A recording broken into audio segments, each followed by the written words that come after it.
Ciao amici e ciao amiche, benvenuti nel secondo vlog dedicato al mio viaggio nei Baltici.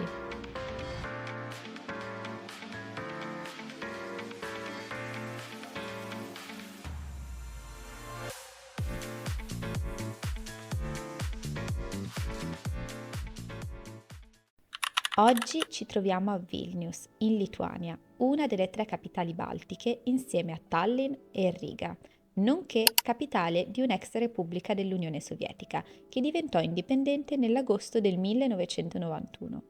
In Lituania e a Vilnius, però, sono ancora visibili molti elementi riconducibili a quel periodo e nel video di oggi ve ne mostrerò alcuni, insieme anche a dei luoghi più tipicamente turistici e molto belli. Il primo luogo che vi voglio mostrare si trova un pochino fuori dal centro, circa una mezz'oretta, ed è la torre televisiva di Vilnius. Una torre con un'altezza di più di 326 metri, il che la rende la torre autoparlante più alta di tutti i Baltici, che fu costruita in pieno periodo sovietico, ovvero negli anni 70, e che ha un'estrema importanza per la storia della Lituania. Infatti, nel 1991, durante la lotta per l'indipendenza, una folla di civili si recò alla torre per proteggerla dall'essere riconquistata dalle truppe sovietiche e purtroppo gli eventi successivi videro morti e feriti e ad oggi proprio a loro è dedicato un memoriale al primo piano della torre.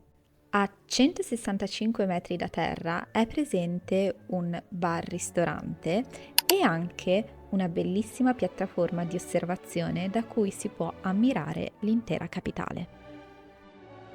Il secondo luogo che vi porto a vedere, sempre riconducibile al periodo sovietico del paese e in stile tipicamente brutalista, è il Palazzetto dei Concerti e dello Sport, che si trova in una delle aree centrali della città. Fu inaugurato nel 1971 e chiuso nel 2004 in quanto considerato pericolante, ma è probabile che sia stato chiuso anche perché ricordo del periodo sovietico. Il terzo luogo che voglio assolutamente farvi conoscere, legato alla storia della Lituania sovietica, è questo quartiere periferico di Vilnius, di cui vi lascerò il nome scritto qua per non fare figuracce. Potrebbe sembrare un qualsiasi quartiere di una qualsiasi città di un qualsiasi paese dell'ex Unione Sovietica, ma proprio questo quartiere è stato teatro delle riprese della serie Chernobyl dell'HBO, serie che racconta del disastro nucleare avvenuto nel 1986 nella centrale nucleare di Chernobyl. Le scene girate in questo quartiere sono le scene che mostrano la città di Pripyat prima e durante l'evacuazione, città più vicina alla centrale nucleare e oggi città fantasma. Dopo questo tour del passato sovietico di Vilnius, vi riporto in centro città per farvi conoscere delle attrazioni un po' più turistiche, ma allo stesso molto belle e ricche di storia. La prima che vi mostro è la torre di Gediminas, parte di un antico castello, l'antico castello di Vilnius e simbolo della città.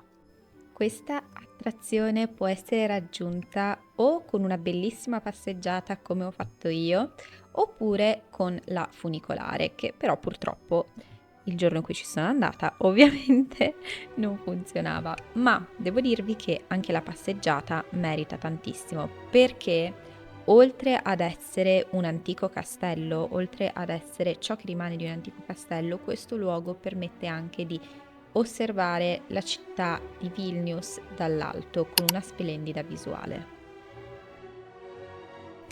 Il secondo luogo che non potete assolutamente perdervi è la Repubblica di Uzupis. La Repubblica di Uzupis è un quartiere, un distretto di Vilnius nel centro storico che dal 1 aprile 1997 si è dichiarata Repubblica indipendente, diventando la Repubblica di Uzupis. Uzupis è una repubblica a tutti gli effetti, con un suo presidente, un suo esercito di ben 11 uomini, una sua costituzione che qui potete vedere tradotta in tutte le lingue e anche un suo Parlamento che, pensate un po', ha sede in un bar, sempre nel centro di Uzupis. Questo luogo è ricco di storia e di arte e se andrete a passeggiare per le vie vedrete un sacco di street art e localini coloratissimi e carinissimi, quindi mi raccomando, non perdetevi la visita a questo luogo. Ci sarebbero tantissime altre cose da mostrarvi a Vilnius perché è davvero una città bellissima, ricca di storia e di tradizioni, ma in questo video ho deciso di mostrarvi una parte un po' più particolare legata al passato sovietico, dato che comunque in questo mio canale si parla molto di questo. Ma ovviamente se vi fa piacere, se siete interessati, posso portarvi un altro video dove vi elenco tutte le attrazioni da vedere a Vilnius e dintorni. Sono sicura che qualcuno di voi mi chiederà anche dei rapporti tra Baltici, Russia e Ucraina e non preoccupatevi perché prossimamente arriverà un video dedicato proprio a questo, ovvero dove vi parlerò dei rapporti che intercorrono tra questi stati. Nel frattempo spero che questo video vi sia piaciuto, che abbiate apprezzato i luoghi che vi ho mostrato e vi ringrazio tantissimo per aver visto anche questo video. Mi raccomando, non perdetevi i prossimi video e i prossimi vlog dedicati sempre a questo mio viaggio nei Baltici. E nulla, io vi ringrazio tantissimo, vi mando un bacio e ci vediamo al prossimo. Ah, mi sono dimenticata di dirvi una cosa, se questo video vi è piaciuto mi raccomando lasciate like, un commento e iscrivetevi. Ciao!